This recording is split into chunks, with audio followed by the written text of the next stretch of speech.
Alright, today we're going over how to basically unbox and get your PAX S80 set up literally straight out of the box. You can see we got our power cords on the left, got our receipt paper, extra receipt paper also on the left, the sample receipt with the test transactions. It has the merchant copy, etc. on there, your welcome kit that'll have all your stickers and cards and instructions on how to use the machine as well. You got your Ethernet cable and your phone cable over there, depending on how you're hooking up your machine. So I'm going to go ahead and get straight into it. I'm going to show you the back of the machine, and we'll go from there. Alright, so you can see we got our power hook up here. The power cable goes right into that middle spot. You'll see it says power in green right there.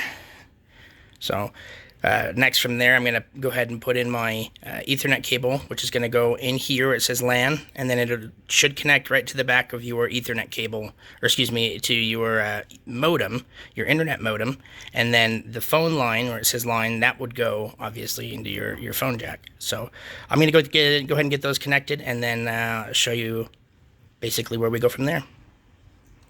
Alright, so once we've got those connected, this is really what that should look like. You see the Ethernet on the one side, the phone line on the other.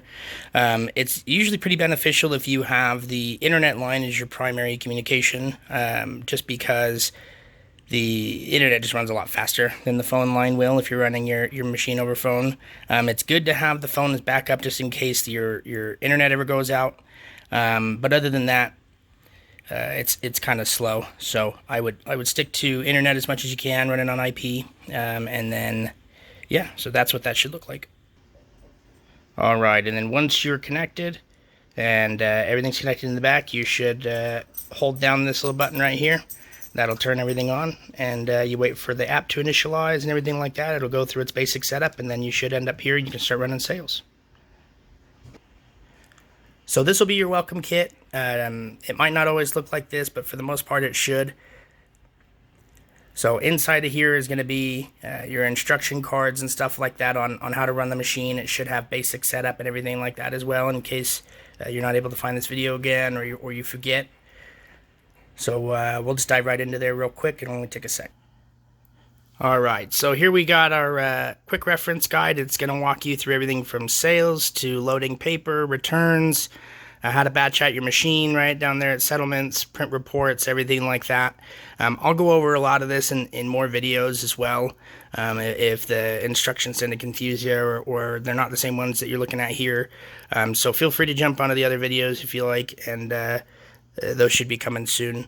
But these will be your window stickers. This little reference card is probably going to be your best friend. Like I said, there's even a backside to it with pictures and everything on how to charge your machine, or excuse me, where to power it, how to load the paper, like I said, things like that, and the function and alpha buttons, and so that's going to be your best friend as far as getting your machine to run and making sure that, you know, in a pinch you might be able to troubleshoot some things yourself if you're ever at a loss. Alright, now the last thing I just wanted to go over real quick is loading paper. It's a big question a lot of people have as far as getting the machine running right off the bat. So that's an easy one. You just hit this green button right here and it'll open the bay. You open that up, and as you can see, you set the roll with the paper feeding up from the bottom, just like that. It just lays in there. There's no extra steps. You just make sure that's down. Close that guy right there, and if your machine's on, you can print off a little extra paper and just tear that guy off right there. And yeah, that should be good. If you have any questions on anything else, feel free to shoot us an email or give us a call. If you're tired of people coming into your business or giving you tons of calls, and it seems like you've only been burned by the people at the bank and the people at the other companies, honestly, give us a call. We do try really hard to be very, very honest with people. We are very honest with people, and we've got tons of references that we could give you as far as clients that are very happy with us. We keep people at rock bottom rates. So if you're feeling kind of tired of your credit card processor currently, give us a call. We can help you out no matter where you're at in the country. We'll come to you a lot of the time. So shoot us an email and get a free quote.